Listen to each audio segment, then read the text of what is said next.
Well, it's dinner time again. And ito ang aming pagkain. Tadan! Ako yung nagsarsyado ng aking remaining 2 pieces of fish. Anim to. Yung 4, ginawa kong sweet and sour. Yan. Tapos ito yung remaining na 2 pa. Ginawa kong sarsyado. Sarap! Nagmamantika. Tingnan mo naman. Paired with my black rice. At si Habi, nainggit yata. He got jealous with my egg drop. Eggs in my fish. So, she asked me to fry him 2 pieces of eggs to go with his lamb chops chops and sweet potato chops. potato fries. Okie dokie. So that's our dinner. Yan. Sarap. Ang sarsyadong fish. Yung fish na to, parang galunggong. Pero hindi siya galunggong. Hindi ko alam kung anong tawag sa atin. Tambakol ba? Basta, yun. Para siyang galunggong. Sarap. At syempre, pag gantong ulam, hindi may iwasang mag-rice.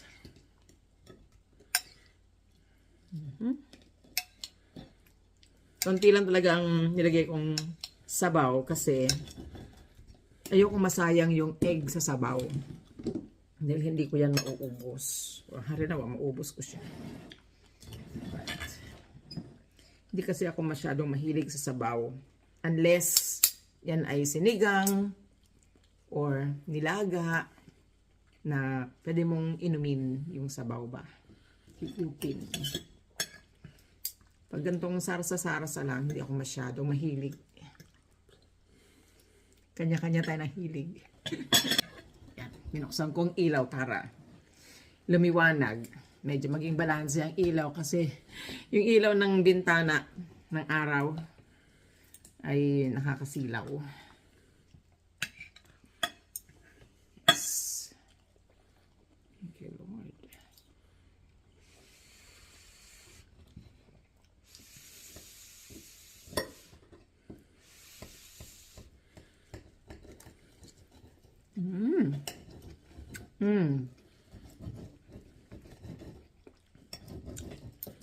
Sarap. Creamy yung egg. Kasi hindi ko siya niluto ng matagal. Luto na kasi yung isda de pinirito na yun, di ba? Ngayon, naggisa na lang ako ng kamatis, sibuyas, at saka bawang. Tapos nalagyan ko ng toyo at saka oyster sauce at saka water. Nung kumukulo na, tsaka ako hinulog yung binating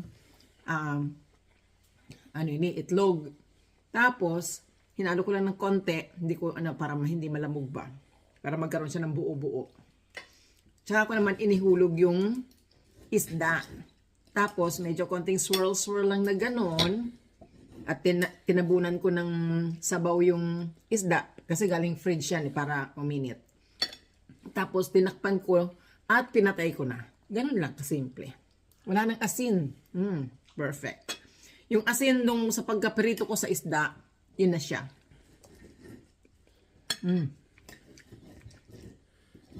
Namis.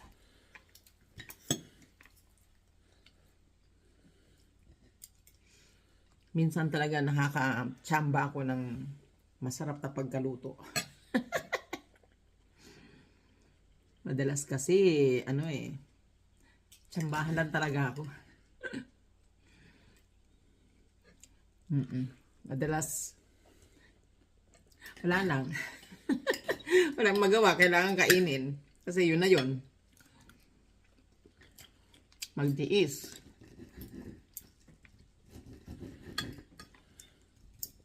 Pero pag ganito nakakatsamba ako, nai-enjoy mo talaga yung pagkain.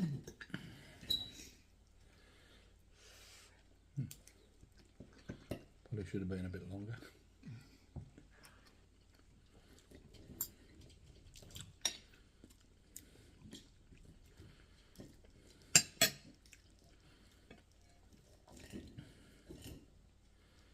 Yan, ito talaga ang magbusisi, sa isda, yung mga tinik-tinik, kaya ayaw ni Habi ng isda eh. Ayaw niya ng isda na may tinik.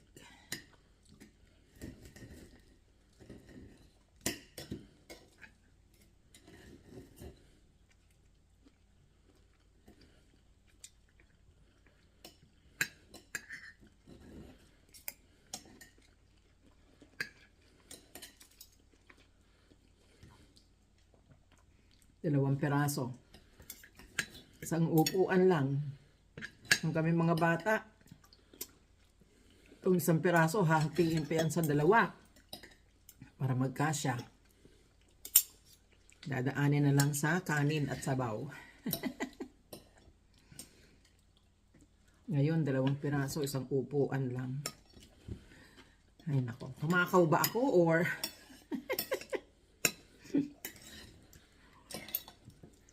Yan talagang panahon.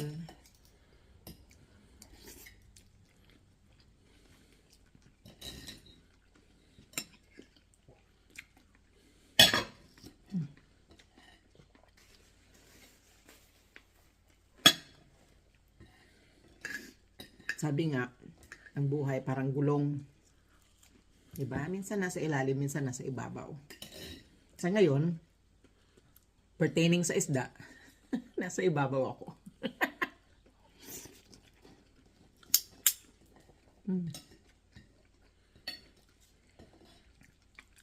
Depende rin kasi, kung mura, diba?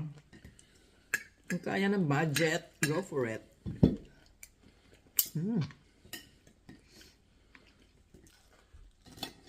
Basta ba hindi tayo nangmomolestya ng ibang tao, di ba? Okay lang yan.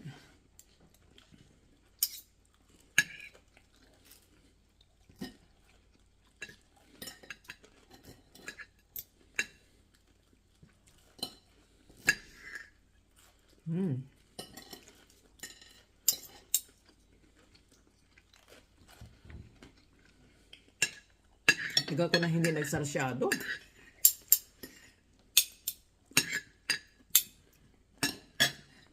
Ito na, ang pangalawa. Yes. Kunin natin tong mga itlog kasi sayang.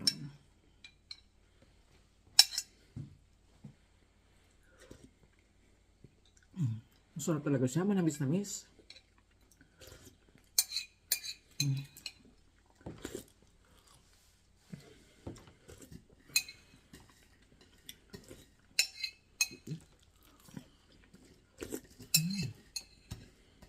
Naubos na sabaw.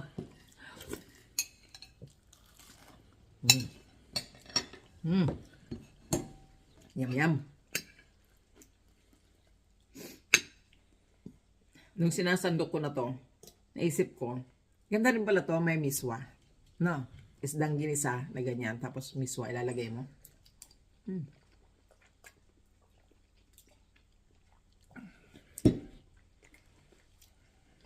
Para dumami-dami. Ganyan kami noon.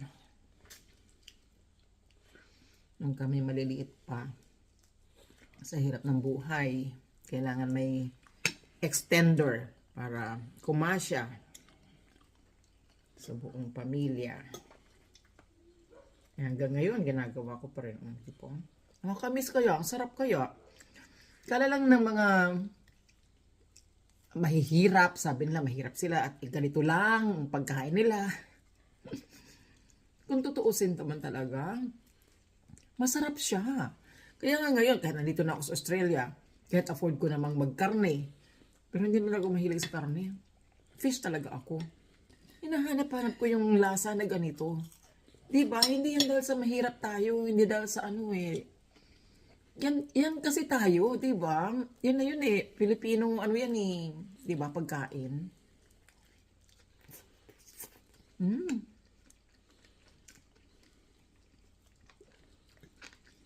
Babalik-balikan mo talaga. Mamimiss mo. Yan yung flavors na kinalakihan natin.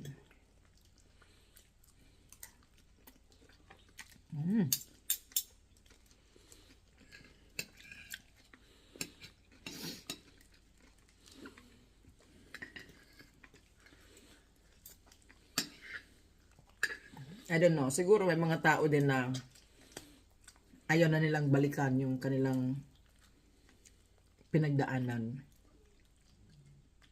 Siguro may mapait silang memories. Kaya, nung nagkapera na sila, nung can afford na, hindi na sila bumabalik sa dati. Pero ako,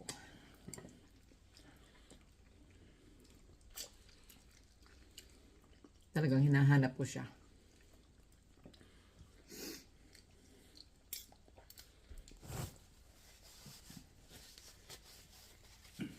Ewan ko, nung kabataan namin, although nakikitira lang kami sa mga lola, lolo, hindi naman naging mapait ang aming kabataan. Masaya naman. Masaya naman ang aming kabataan. Hindi ko maintindihan yung mga... Isa pa pala, yung bang masyadong sinisisi si kahirapan na nung nagkapera na, kahit hindi pa kaya, kahit kulang, kung makagasta, di ba? Kasi sasabihin, nung kabataan namin, wala kaming ganito, wala kaming ganyan, hindi namin naranasan yan, ganun-ganun. Kaya ngayon, panahon na, di ba? Naranasan naman namin yung ganito, ganyan, kahit nangungutang, kahit ipangutang na lang, di ba? Hindi tama. Mag-ano pa rin, spend wisely. Kasi sino ba naman ang malulubog sa utang? Kayo rin naman, di ba? Bili ng ganito, bili ng ganon. Kasi nung kabataan, walang ganito, walang ganyan. Hindi naranasan yung ganito. Huwag apurahin. Hindi kaya, hindi kaya. Huwag mong utang.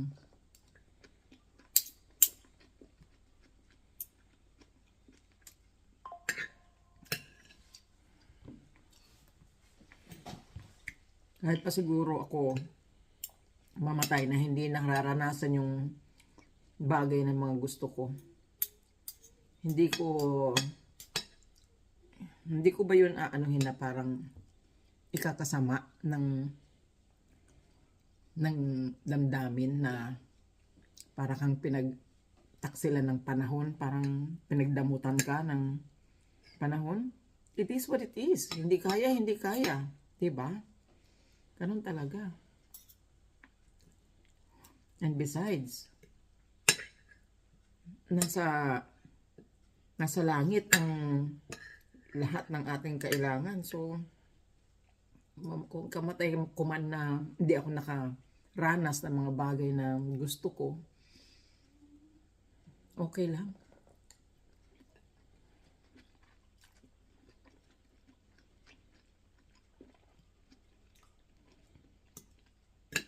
Kasi material na bagay lang naman yan. Dikta ng mundo. Di ba? Na ganito dapat, ganyan dapat. Hindi. Kasi yung kapitbahay may ganon. Yung kamag-anak may ganyan. Di ba? Dapat meron ka din. No?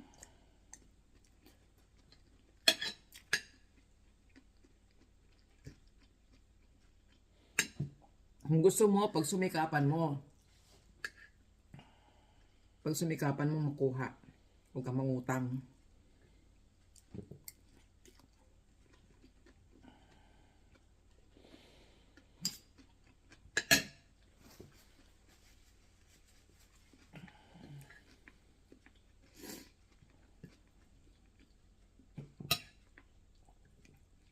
Dumaan din ako sa pangungutang dahil may credit card ako dati.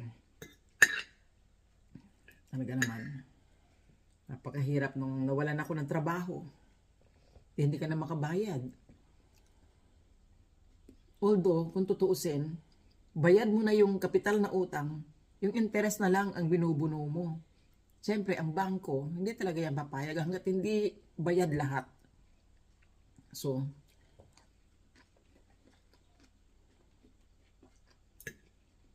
naranasan ko yan. Kaya, nasasabi ko, ng ganito. Dahil natuto na ako. So kahit nandito ako sa Australia, hindi ko nilagay sa isip ko na, dollar, ganito. Dito na ako, kailangan, ganyan, kasi, sa Pilipinas, walang ganito, walang ganyan. Hindi ko kaya yung ganito. Hindi. Kung magkano yung aking tinatanggap sa aking sweldo, nag-iipon ako, kumukuha ako ng porsyento ba na itinatabi ko. Hindi ko lahat yun inuubos sa pamimili.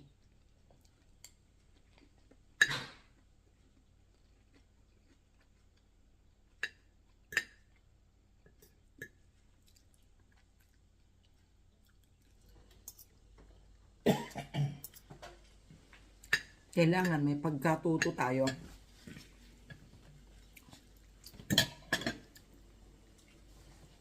Kailangan may natututunan tayo sa mga pinagdadaanan natin.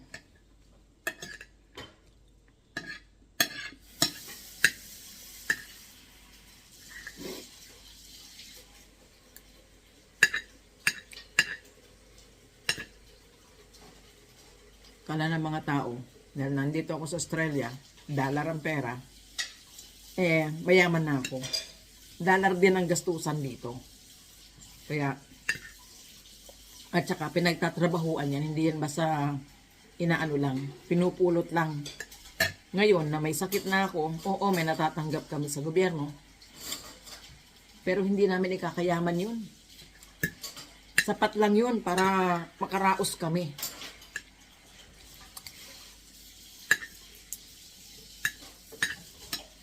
Dahil alam naman siguro natin, walang gobyerno na tutustos sa isang mamamayan para magpayaman. Di ba? Para yumaman. Sila, yung gobyerno, silang yayaman. Kaya tinan mo, dami kurakot. Yung para sa mamamayan, binubulsa nila. Never, wala pang gobyerno na nagbigay ng pensyon sa mga citizen nila na yumaman ang kanilang citizen. Wala pa.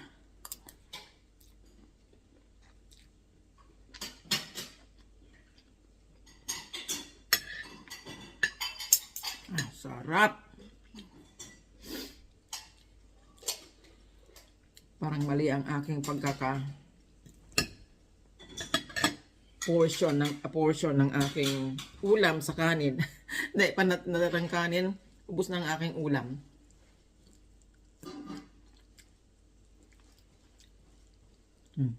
Maninimot na lang tayo. Simut-simutin na lang.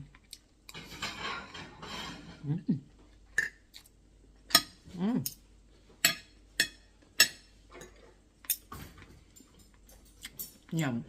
Anyway, guys, I'll let you go. I'm gonna go. And I'll see you next time. Bye, God bless.